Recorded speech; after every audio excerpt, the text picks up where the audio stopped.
हाँ तो दोस्तों, हम बात कर रहे थे कि चंदे में मुर्गा चावल और मिश्री मिलती है। तो ये थोड़ा सा काफ़ी अजीब है कि मुर्गा भी देते होंगे, लेकिन चलिए, ये आदिवासी लोग हैं तो इनको मिलता भी होगा मुर्गा चावल और मिश्री। फिर चलता है फिर चलता है खाने पीने में और खेलों का दौर। तो ये तो बच्चे ही हैं ज़्यादा खाने पीने और खेलों में भाग लेते हैं। तीसरे दिन जाकर पूजा होती है और जिसके बाद लोग अपने कानों में सरई का फूल पहनते हैं। ये देखिए दोस्तों, आप नीचे सरई का फूल देख पा रहे होंगे। तो इस तरह का फूल जो है लोग अपने कानों में पहनते हैं, खासकर महिलाएं। इसी दिन इस वसंत ऋतु की शुरुआत मानी जाती है। धान की भी पूजा होती है। पूजा किया हुआ आशीर्वादी धान अगले दिन फसल में बोया जाता है। तामिल अगले दिन नहीं, सॉरी, अगली फसल में। तो जब भी कोई धान है उसकी पूजा हो जाती है वसंत के दिन, और वो उसमें से थोड़ा धान बचा के रख लिया जाता है।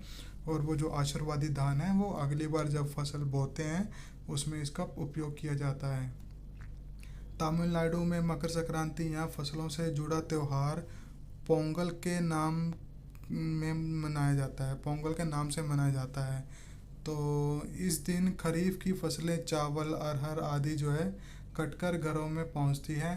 नए लोग धान कूटकर चावल निकालते हैं और हर घर मिट्टी का नया मटका लाया जाता है। देखिए, जो धान है उसको कूट कूट कर जो है उसमें से चावल निकाला जाता है। उसको ऐसा तो है नहीं कि छील लेंगे और निकाल लेंगे।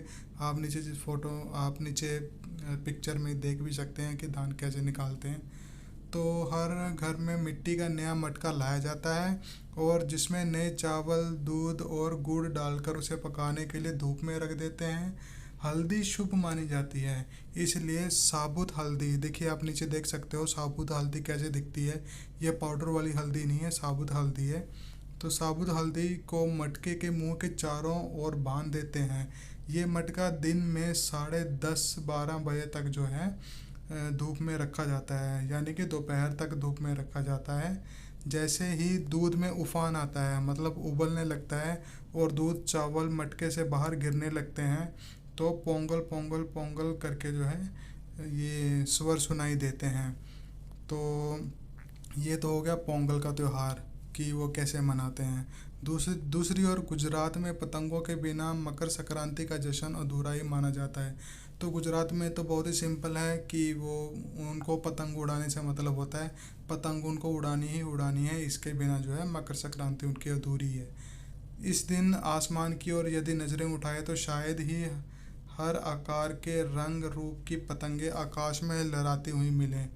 प्रत्येक प्रत्येक गुजराती, चाहे वह किसी भी धर्म जाति या आयु का हो, पतंग उड़ाता है।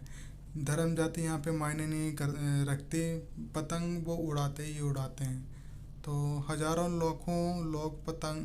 लाखों पतंगों से सूर्य भी ढक जाता है। तो ये तो आपने देखा कि गुजराती कैसे मनाते हैं। उसके बाद में हम देखते हैं कुमाऊँ। देखिए, तो ये जो आप एरिया देख पा रहे हैं भारत के नक्शे में, ये है उत्तराखंड। तो उत्तराखंड में ही जो है कुमाऊँ भी एक उसका हिस्सा है। उत्तराखंड के दो हिस्से हैं बेसिकली, एक गढ़वाल रीजन है, एक कुमाऊँ रीजन है। तो यहाँ पे इन्होंने कुमाऊँ की बात की है। नीचे आप यहाँ पे देख पा रहे होंगे कि जो कुमाऊँ है वो कहाँ पे पड़ता है। ये नीचे जो मैप आपको दिख रहा है वो पूरे उत्तराखंड का मैप है, और इसमें जो है दो रीजन स्पेसिफाई किए गए हैं, जिसमें से कि एक गढ़वाल है और दूसरे वाला जो है कुमाऊँ है। तो कुमाऊँ में मकर संक्रांति को घुघुतिया भी कहते हैं। आप इस को याद रखें, घुघुतिया।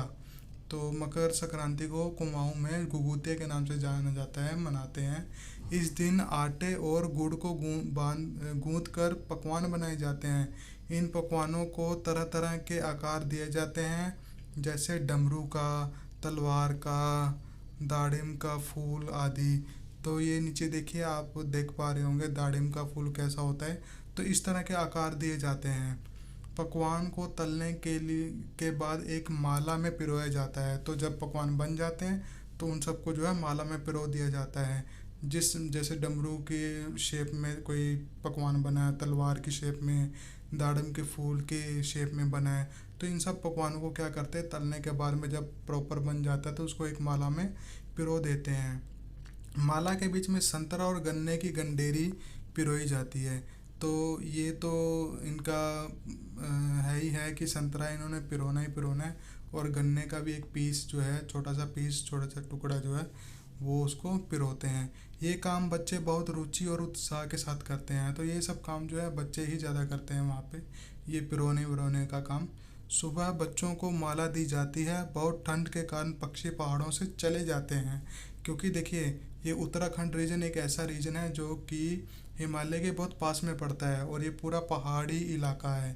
तो जैसे हम कुमाऊं की तरफ जाते हैं, तो कुमाऊं का जो एरिया, पहाड़ी एरिया है, वो बहुत ही ज़्यादा ऊंचा है। गढ़वाल तो फिर भी थोड़ा नीचे आता है, इतने ऊंचे पहाड़ नहीं हैं गढ़वाल रीजन में, लेकिन कुमाऊं रीजन में जाएंगे तो बहुत ऊंचे ऊंचे पहाड़ हैं, जिसकी वजह से वहाँ पे ठंड भी ज़्यादा होती है। और ठंड ज़्यादा होने की वजह से जो वहाँ पे रहने वाले पक्षी हैं वो भी जो है वहाँ पे नहीं रुक पाते ज़्यादा ज़्यादा देर तक।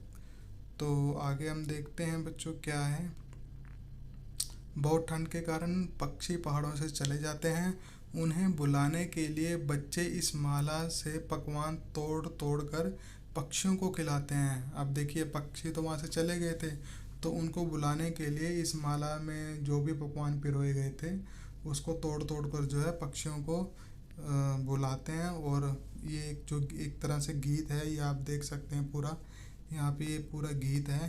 तो ये पूरा गीत गाते हैं, कौवा आओ घुघुत आओ, ले कौवा बड़ो, मैं के दे जा सोने का घड़ो, खा ले पूरी मैं के दे जा सोने की चूरी।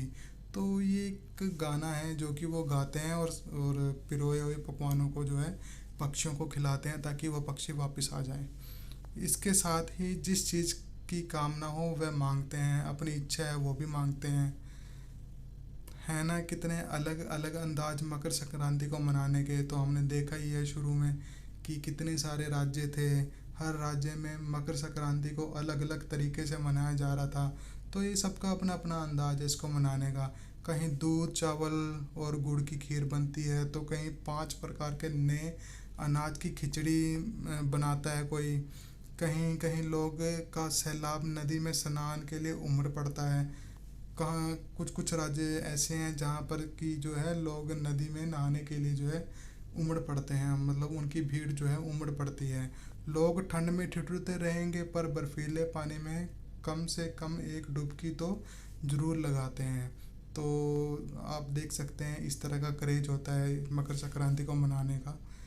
हाल ये हाल ये होता है कि इन जगहों पर तिल बिखेरने की भी जगह नहीं होती। मतलब इतने लोग इकट्ठे हो जाते हैं नदी में कि जो तिल होते हैं उनको बिखेरने के लिए भी जगह नहीं मिलती है नदी में। तो ये वहाँ का आलम रहता है। तिल से याद आया, मकर संक्रांति के दिन पानी में तिल डालकर स्नान करना, तिल दान करना, आग में तिल डालना, तिल के पकवान बनाना विशेष महत्व रखता है। तो ये सब जो चीज़ें हैं, तिल का बहुत महत्व है मकर संक्रांति में। तुम्हारे घर या इलाके में इस त्यौहार को कैसे मनाया जाता है वो ज़रा आप बताना, आप कमेंट में बताना कैसे मनाया जाता है। जहाँ भी आप रहते होगे आपने मकर संक्रांति तो मनाया ही होगा, तो आप बताना कि वहाँ पे कैसे मनाया जाता है कमेंट में। इसे खिचड़ी, पोंगल, मकर संक्रांति या कुछ और कहा जाता है, ये भी बताना क्या बोलते हैं आपके एरिया में, जहाँ के भी आप रहने वाले हो आप बताना। या तुम फसलों से जुड़े कोई और त्योहार मनाते हो, तो ये भी आप बताना। अगर फसलों से जुड़े हुए आपके राज्य में कोई और त्यौहार है तो वो आप बताना कि कैसे मनाते हैं। यदि तुम आपस में बात करो तो तुम्हें ये जानकर हैरानी होगी कि कई बार एक ही इलाके में रहने वाले लोग भी इस त्यौहार को अलग अलग ढंग से मनाते हैं। तो ये तो बहुत ही विभिन्नता वाली बात है। हमारे देश में बहुत ज़्यादा विभिन्नता है कि एक ही इलाके में रहने वाले लोग जो हैं अलग अलग तरीके से जो है इसको मना रहे हैं।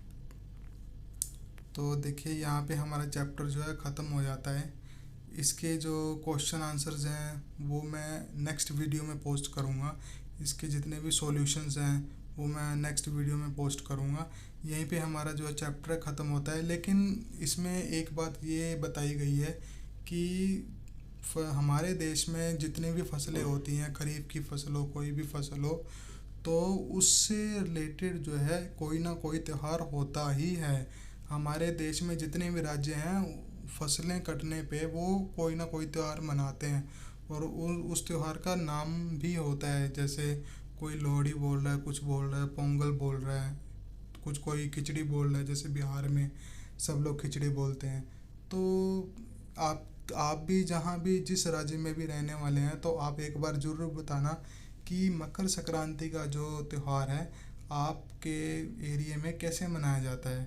तो ये हमारे लिए बहुत बेहतर होगा, और बाकी बच्चों को भी इससे नॉलेज मिलेगी आपका कमेंट पढ़ के कि कैसे मनाया जाता है, किस राज्य में मनाया जाता है। तो आप थोड़ा थोड़ा सा डिटेल में बताना। इसी के साथ मैं वीडियो को ख़त्म करता हूँ। अगली वीडियो में जो है मैं इसके सॉल्यूशंस लेके आऊँगा, तो आप वहाँ से जो है जो जो क्वेश्चंस होंगे आपके, वो वहीं पे हम इसको सॉल्व करेंगे। Okay, thank you. पढ़ते रहिए, आगे बढ़ते रहिए।